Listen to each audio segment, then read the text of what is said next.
Welcome to this second episode of Snapshots from Australia Together.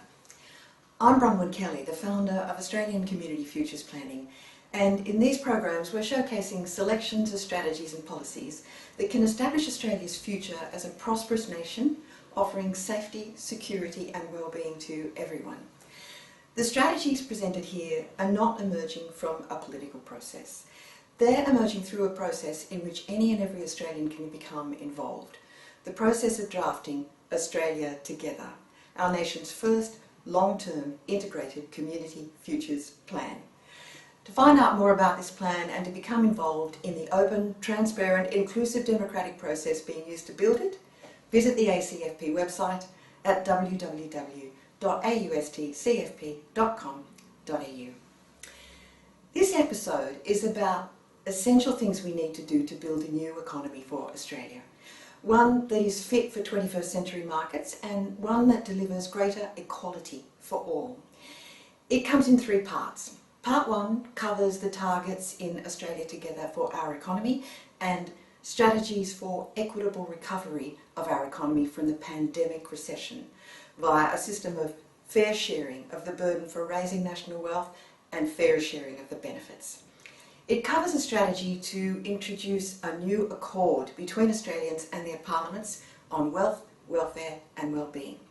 And it covers two other important related strategies for the introduction of a social wage in Australia and reversal of neoliberal policies, which are currently preventing the public from participating in their economy to the extent that we need if it is to grow sustainably.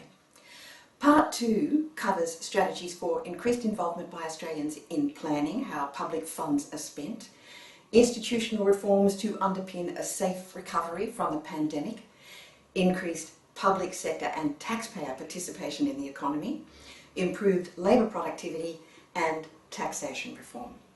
Part three covers the benefits of a social wage and how it might work in practice for Australians. Links to other parts of this episode are in the description below. In the first episode of Snapshots from Australia Together, I set out some of the most significant strategies necessary for Australia's safe passage through the challenge of climate change. In that program, I mentioned that climate change isn't just caused by burning fossil fuels. It's been exacerbated by economic strategies of neoliberalism, which decrease the sustainability of our consumption patterns and increase inequality. Climate change has been sped up to a rapid pace in Australia and other parts of the developed world by neoliberalism, by which I mean it's been sped up by overinvestment in policies of small government, excessive privatisation of public assets and services, corporate greed, poorly regulated capitalism and particularly unregulated environmental exploitation and destruction. We've been told that small government is necessary because modern economies like Australia's somehow aren't wealthy enough for us to afford all the health, welfare and education services we need. We've been told the private sector will be better at doing these things for us and that they'll be cheaper.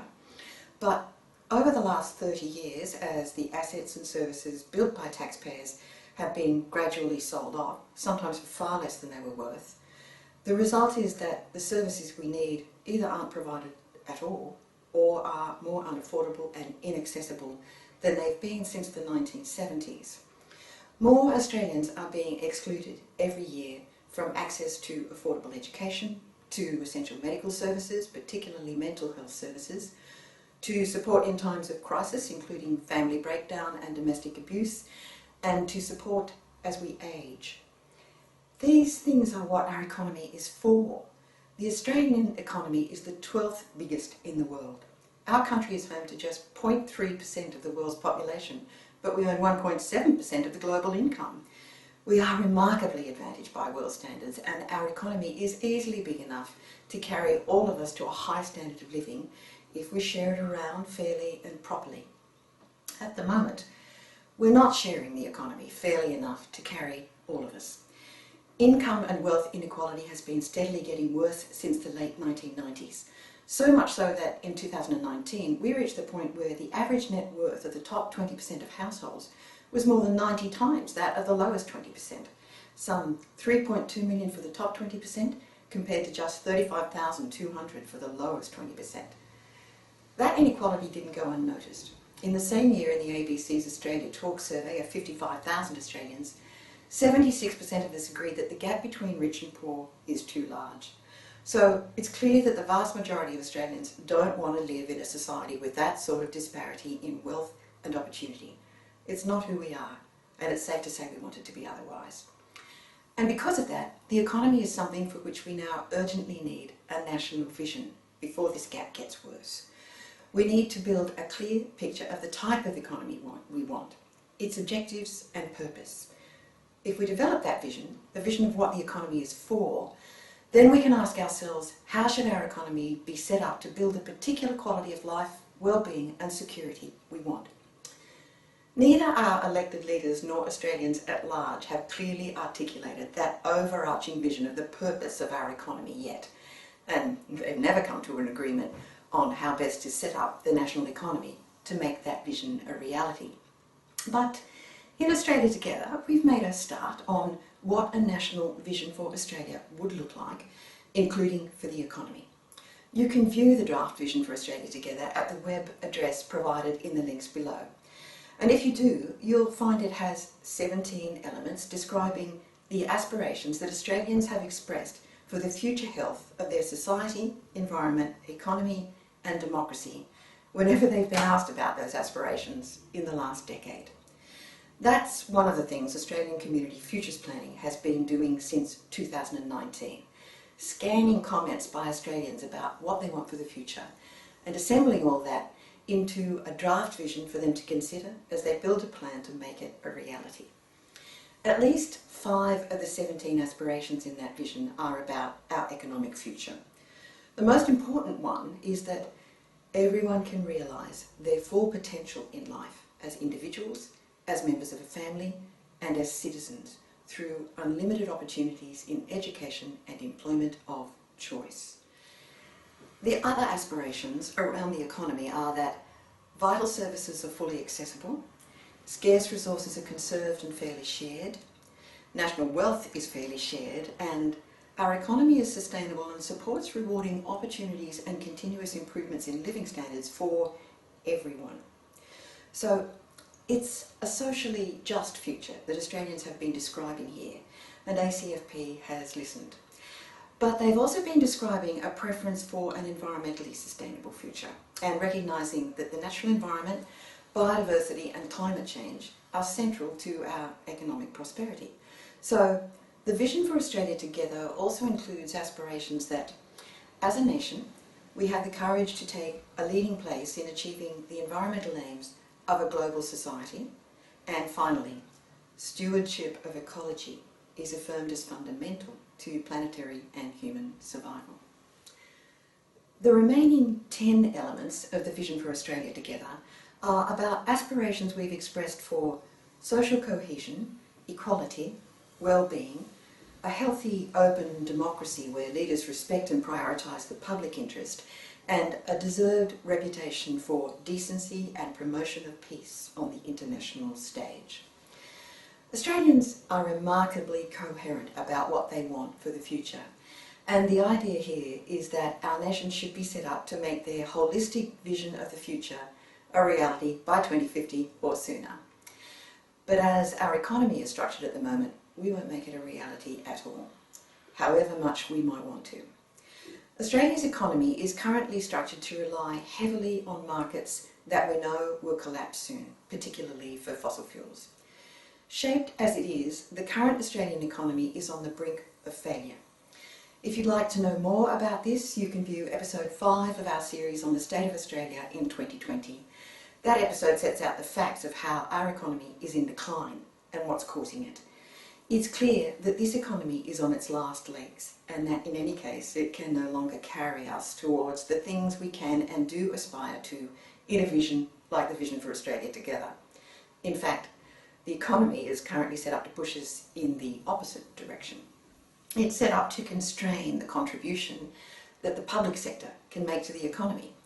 This is a constraint which makes no sense, since the public sector, that is, the taxpayer-funded sector, generates 25% of the nation's GDP.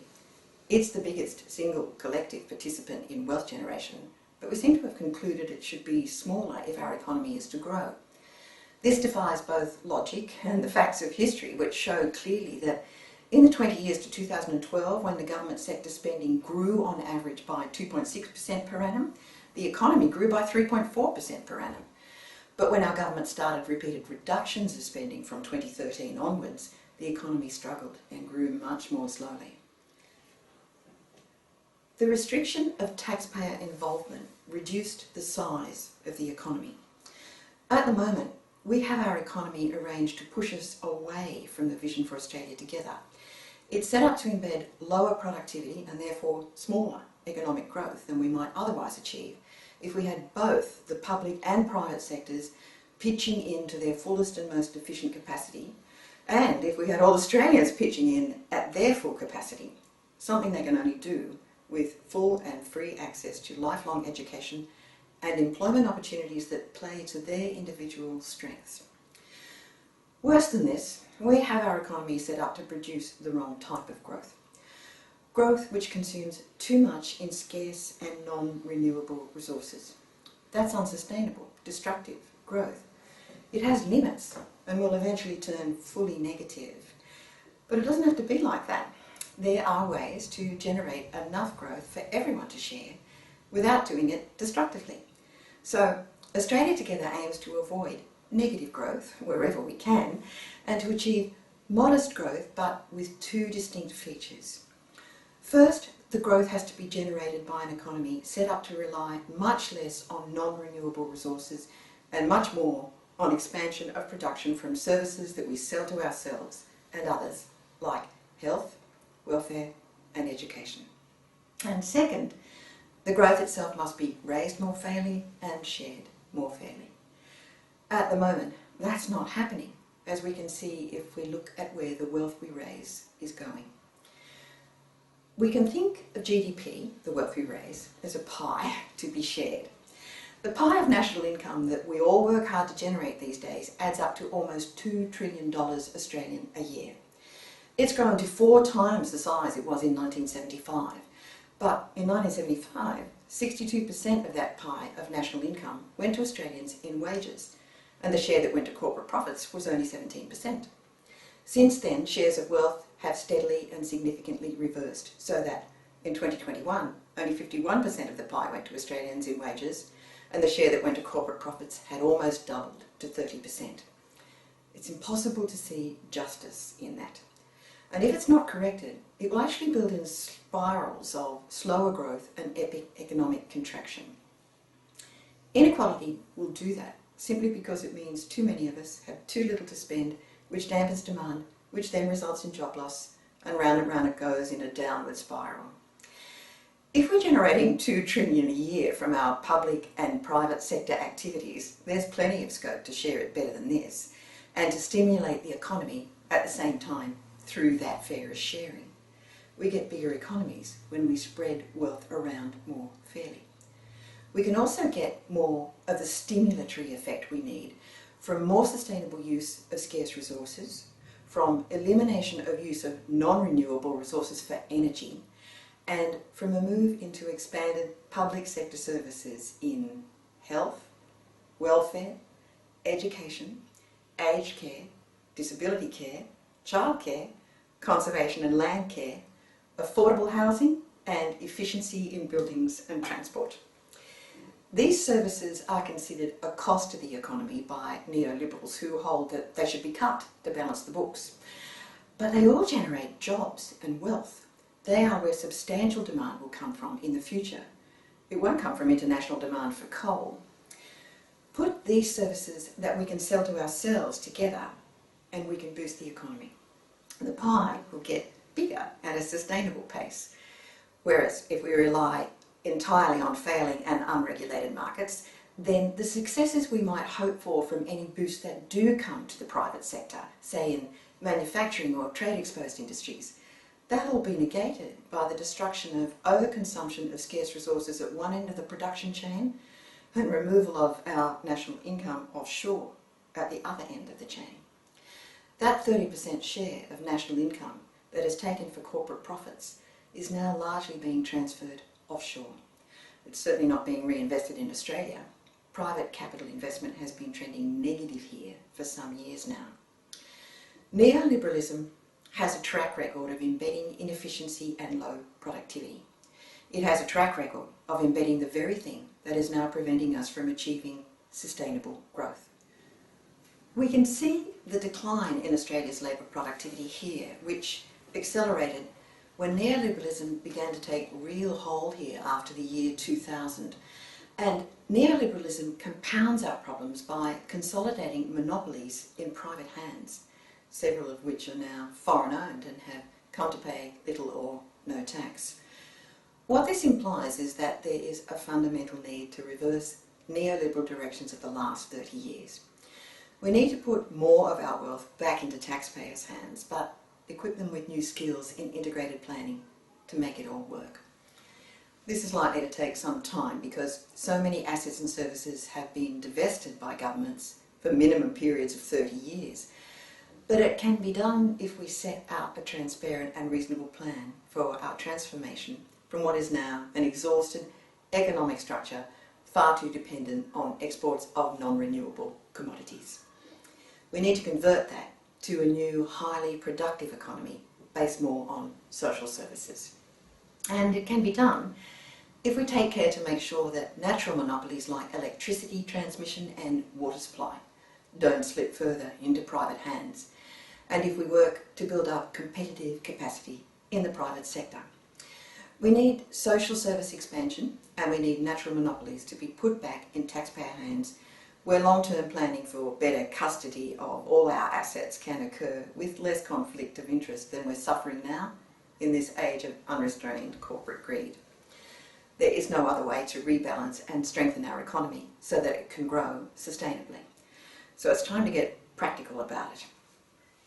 For a reasonable plan, we need targets and we need strategies which add up to giving us the best shot at the targets.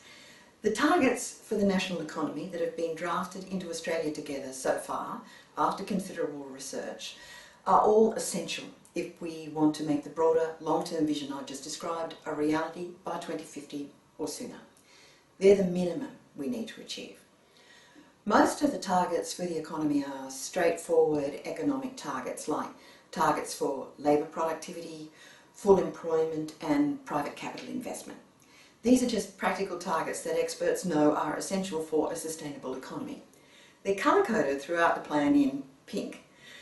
Australia Together is a map of the safe paths to these targets in the future. And we use colour and keywords to make it easier to follow the linkage in the plan and find the things that are of interest to you. But the paths to a great economy aren't just about financial measures, they're about people. So there are also targets about our society and our responsibility to each other that are central to a sustainable economy. They're about building an inclusive economy, and they work on an assumption that the more of our human capacity that we exclude from participation in our society and economy, the more fragile our economy will become. Alongside those, there are targets about the natural environment, which, if not achieved, will mean ruin for our economy. Although I'm not going to go into them here because I've already covered several of them in episode 1 of this series on climate change, and I'll come back to them in future series. Finally, there are targets for things we need to achieve in our governance and democracy if we're to build a resilient economy. They're mainly about government and corporate and institutional responsibilities. For instance, they're about government and corporate ethics and community involvement in national planning. There are currently more than 150 targets in Australia Together, and more will be added as drafts of the plan grow. They're all connected so that they maximise our chances of making the vision a reality. This is a national, integrated plan. It connects targets to each other to make sure the whole plan is pulling in the right direction, the direction we want it to go, which is of course towards the vision. And it connects the targets to strategies to make sure they're taking the safest paths toward the vision, the paths that won't cut across or disable each other. All the strategies have to work to complement each other, or we really won't have a plan that is inclusive enough and reflective enough of diverse aspirations. The aim is to build a plan with space for everyone. It should be more than possible in a country this big with this fabulous diversity of resources, both human and natural. Australia Together recognises diversity as a strength and aims to capitalise on it. The critical targets I'd like to focus on here are mainly in the economic and social quadrants of the plan. They include targets for the sustainability of growth and development, consistent with the commitments our government made in 2015 to achieve the United Nations Sustainable Development Goals in our country by 2030. Consistent with those goals, there are important targets for elimination of poverty and hunger, targets which our government has promised to meet in the Australian population by 2030, but for which they have yet developed no plan and no budget. Related to that, there are also targets for eliminating homelessness and making housing affordable. Then there are a number of targets for employment, with particular focus on stopping underemployment, or to put that the other way around, to achieve full employment by 2025. There is also an important target to reduce the median duration of unemployment from over 17 weeks to less than 10 weeks. And of course, there are targets for reducing inequality, for distributing wealth more fairly, and for eliminating the gender gap in income and wealth. Then there are productivity targets, which recognise that productivity is key to economic recovery from the pandemic recession. Then there are targets and strategies to reverse the decline in capital investment by the private sector. Then, of course, comes an important set of targets to increase government sector participation in the economy, particularly by service expansion. And finally, we come to targets for economic transformations, including those for a move into rebuilding manufacturing and, of course, making Australia into a renewable energy superpower. This doesn't show all the targets in Australia Together that will boost our economy, but it gives you a sense that the approach is evidence-based and that the focus is a holistic one to boost both public and private sector participation. Unless we put both sectors on a sustainable expansion path, we won't restore the economy or shift it onto a resilient footing. This will require pursuit of targets in the environmental and governance quadrants of the plan alongside the economic and social targets. It sounds like a big challenge, and it is, but in no way is it beyond Australia's capability if we work and plan together. Because each of these targets has a baseline in Australia Together, which provides the data about where we are now in relation to each target, we can build a map of the safe strategies towards the targets. In the economy, there is quite a big distance between all the baselines and their corresponding targets, as we can see in this example on labour productivity, where our performance in the baseline year of 2018-19 was minus 0.4%. We went backwards in productivity in that year, and this was before the pandemic. The target is to restore that to the average achieved between 1980 and 2014, which was 1.6%. It's a tall order, but we've done it before, and it's essential. And as this is integrated planning, the strategies can be designed to bridge the gap between the baseline and the target safely. So let's have a look at some of the most important of these safe strategies. Australia Together is only in its first drafts, but these strategies have emerged in the early drafts because they have obvious potential to propel us towards this particular vision. They can be grouped into 6 areas of action that will help Australia, first, to achieve an equitable recovery from the pandemic recession. Second, to set Australians up to have a much greater say in how public money is spent and thereby restore the fairness of how public money is spent.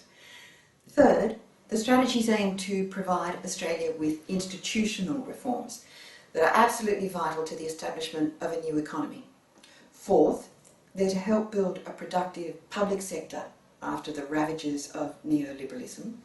Fifth, they're designed to set the wider economy up for productivity gains. And sixth, they're designed to restore the fairness of how public funding is raised. That's largely about taxation reform. I'll go through these, and what you will find is that they're are some new concepts here and some that are not new.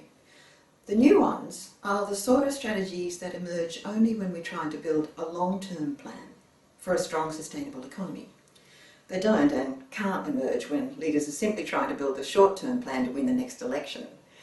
Good ideas can and do arise from the cut and thrust of elections and other political processes, and strategies in Australia Together aren't intended to replace any good idea that might safely propel us towards the vision, whether it comes from politics or not.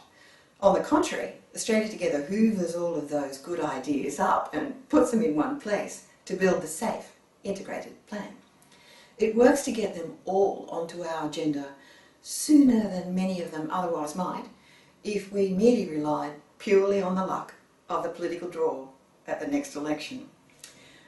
What I want to concentrate on here is strategies that provide support and the right circumstances for any smart strategies, short or long term, that do fit with the vision for Australia Together. So I'm going to focus here mainly on the strategies in Australia Together that add to our capacity to actually achieve all those other good ideas and ultimately a safe and fair transition to a new sustainable economy.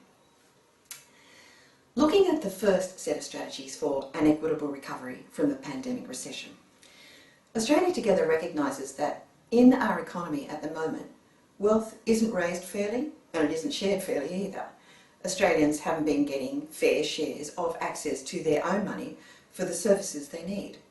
But more than that, they have absolutely no control over the purse strings, even though it's their money. Federal and state budgets are set every year with next to no consultation. And unless that stops, we are going to plunge further into unfairness.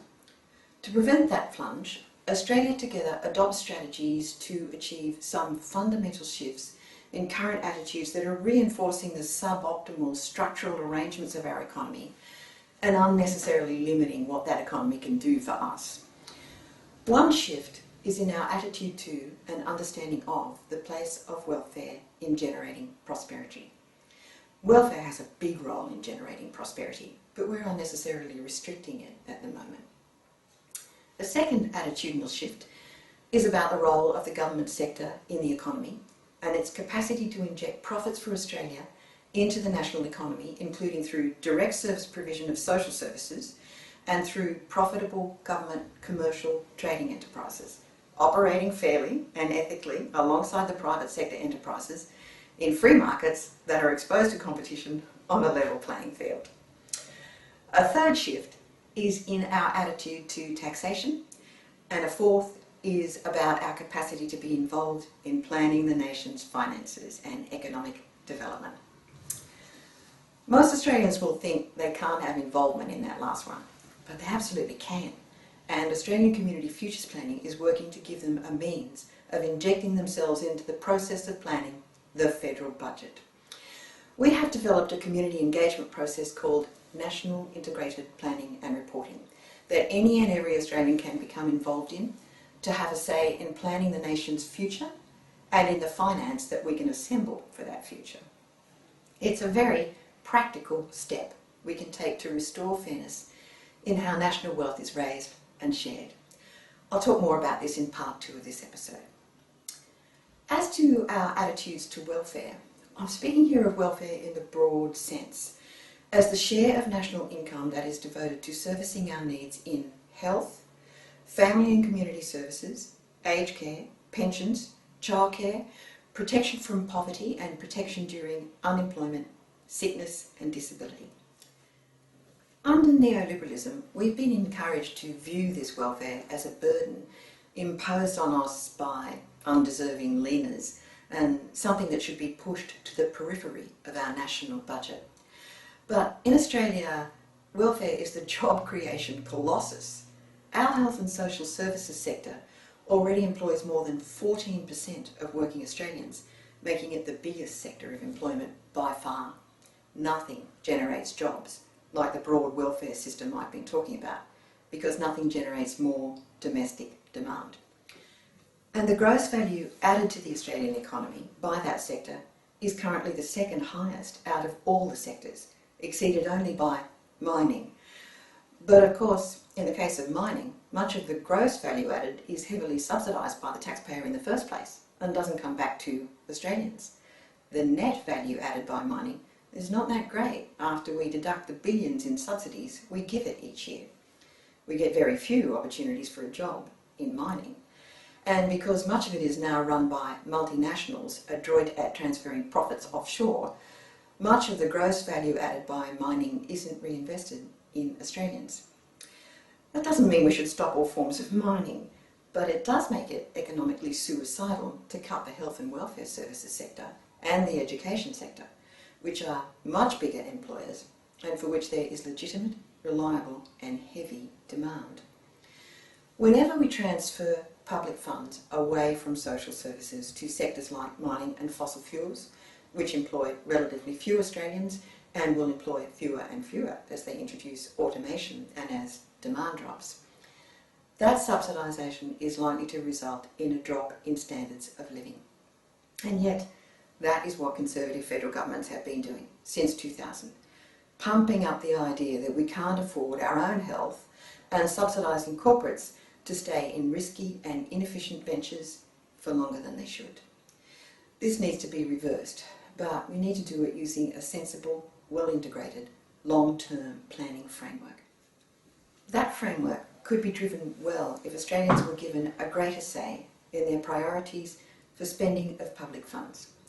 It could be driven very efficiently and fairly if we develop what in Australia Together we have called an Accord on Wealth, Welfare and Wellbeing.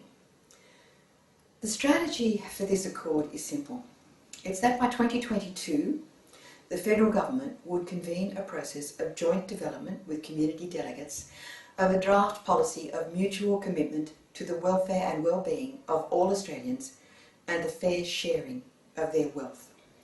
This accord should be designed to protect and promote the economic and social well-being of all citizens by adherence to principles of equality of opportunity, fair sharing of the burden of raising national wealth, fair and more equitable distribution of national wealth raised through taxation and other investment by Australians, and public responsibility by Australia as a community for those unable to avail themselves of the minimum provisions for a dignified life. At first glance, this accord might sound strange or superfluous, but at the moment, nothing exists where we have expressed our commitments to each other on national wealth sharing, welfare and well-being. And nowhere, except perhaps in local government, have we set down the principles that governments must take into account when formulating budgets. Federal and state governments have made no effective commitments to us about equality of economic opportunity and sharing of burden and benefit. Nor have we given commitments to each other in this regard. Such a statement is not a hard thing to develop, but its absence has meant that governments are free to disregard any and every obligation to citizens, even the minimum ones like healthcare.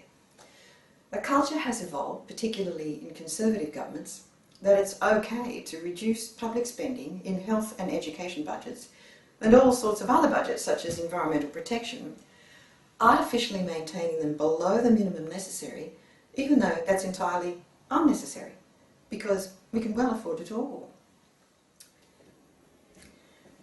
Because we have set no clear standard by which decisions on public spending must be made, we are now being lumped with intergenerational plans in which federal governments since 2015 have boasted of intentions to cut education funding as a proportion of GDP by 40% over the next 40 years, and to fund our health at levels well below the foreseeable demand and need over that period.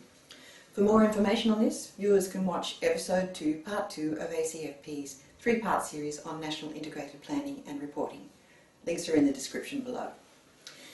The establishment of an accord between Australians and their parliaments on wealth, welfare and well-being is a necessary fundamental change if we're to achieve an equitable recovery from the pandemic recession and the contractionary effects of over 20 years of neoliberalism.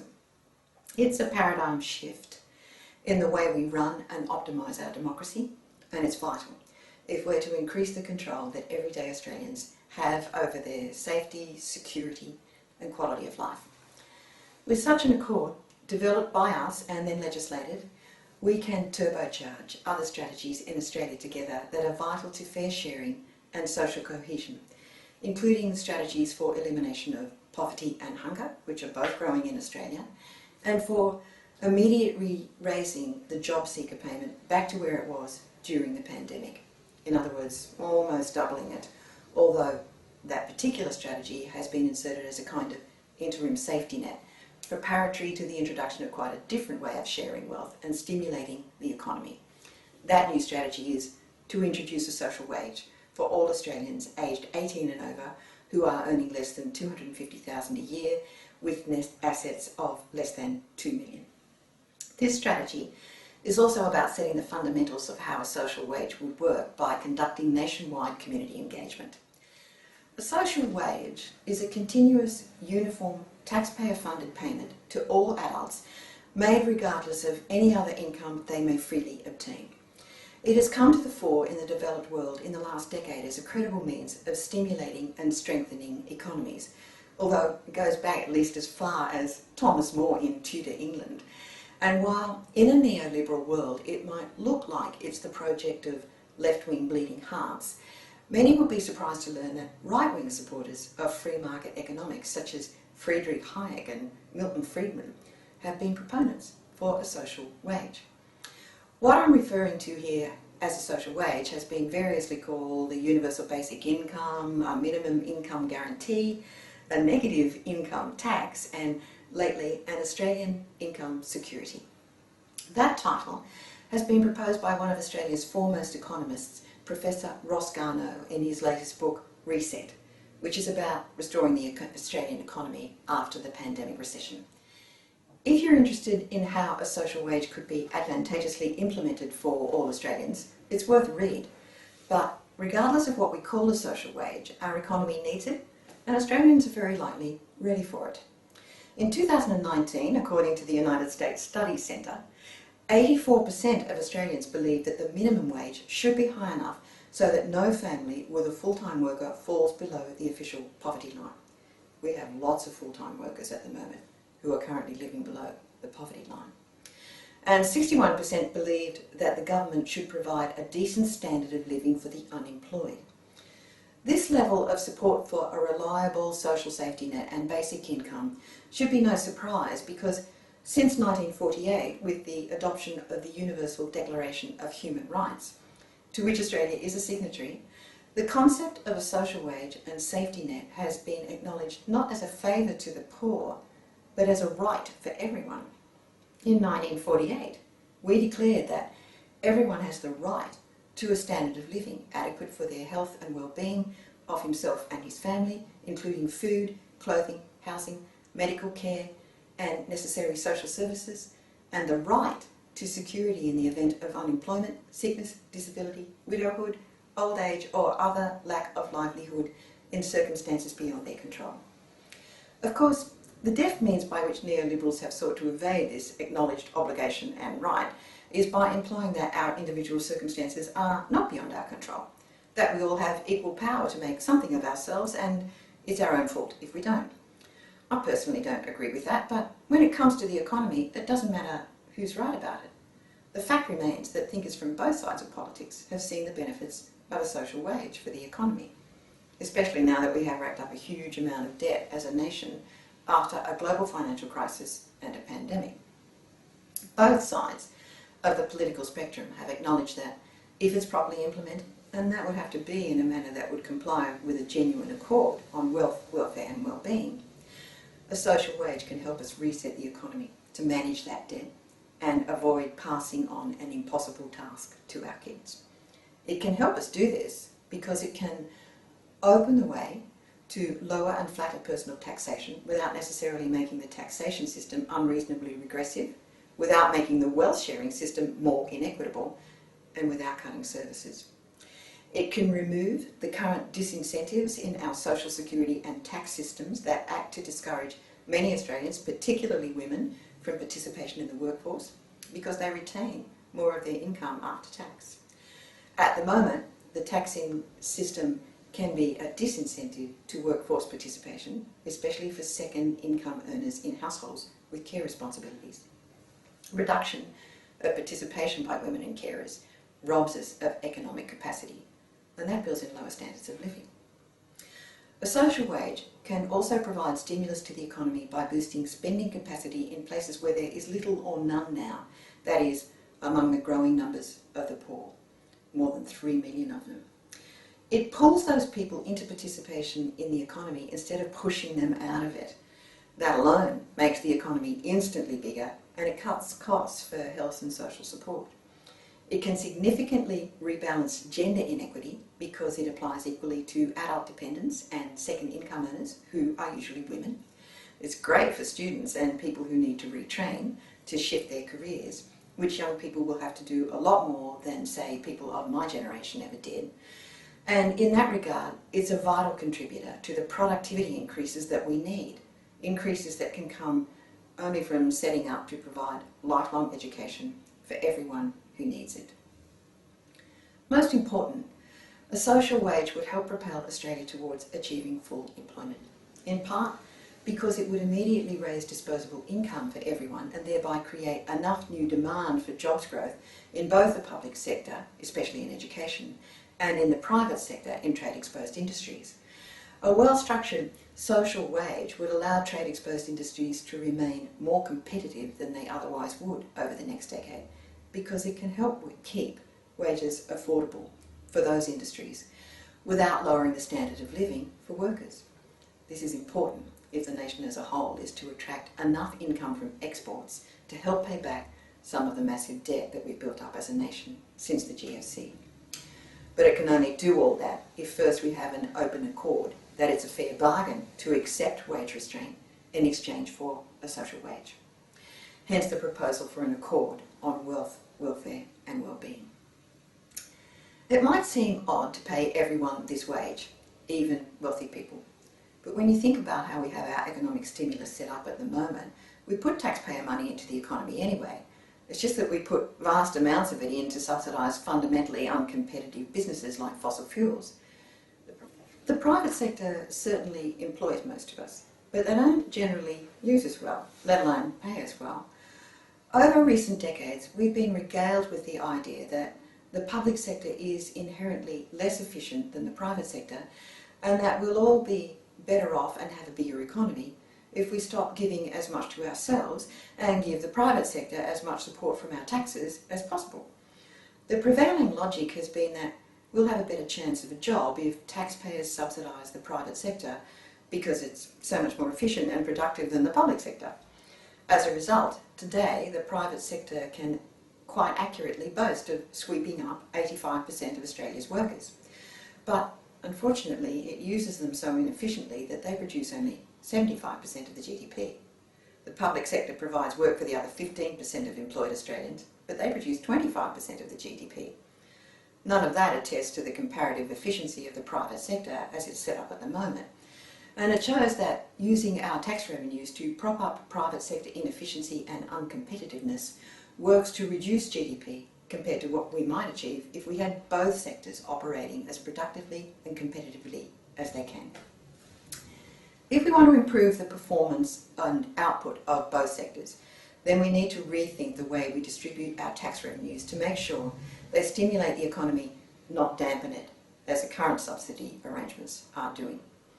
We also need to correct the order in which we inject public funds into the economy and the inequity of how we raise and distribute tax revenues. At the moment, we put all our tax revenues into the economy inequitably, and we start at the wrong point. Instead of spending our taxes on ourselves first, as we should, the bottom 80% of taxpayers at the moment are heavily subsidising the top 20%, and in particular a relatively small number of big businesses via direct payments to them and tax breaks. Those big businesses make huge profits because they've been so heavily funded by us up front, but they now generally do whatever they can to avoid reinvesting the profits back into Australia. They don't pay us back. Between 2016 and 2019, business profits in Australia increased by 49%, but wages rose by only 9%. nor was this profit reinvested in Australia as new private capital expenditure. As I said earlier, that's been trending negative for some years. The most notable beneficiary of way too much largesse from the public purse is, of course, the fossil fuel industry, coal, gas and oil. In the year to June 2021, according to the Australia Institute, the federal and state governments provided a total of $10.3 billion worth of spending and tax breaks to assist fossil fuel industries. Taxpayers put more money into fossil fuels than they did for the Australian Army. Using a different methodology in 2019, the International Monetary Fund calculated that taxpayer subsidies by Australians to fossil fuel industries for the 2015 year added up to 42 billion Australian. The IMF came to the higher figure because they took other types of hidden assistance into account, including the environmental cost of emissions. Both estimates of the size of the fossil fuel subsidy are valid, but the IMF estimate gives a truer picture of future costs for clean-up and restoration that we are currently being left with by the polluting industries we subsidise. It gives us a clearer gauge of just how much we are costing future generations by, for example, not putting a price on carbon emissions. This is a strategy that I've spoken of already in the first episode of Snapshots from Australia Together, so I won't go into it here. Suffice to say that if we switch our subsidy arrangements around and take the same money to support ourselves first and foremost, especially by expanding our social services, this will make for a much smarter way of moving money around in the economy so that it grows sustainably, and it will do it with far less destruction of the environment and loss of social equity than we've seen in the past. We would be moving it to fund job creation in areas of high demand like health, education, housing, renewable energy, conservation, science and technology. It means we would be stimulating the free market to the same extent that we do now, but from the other end, from the point of genuine demand.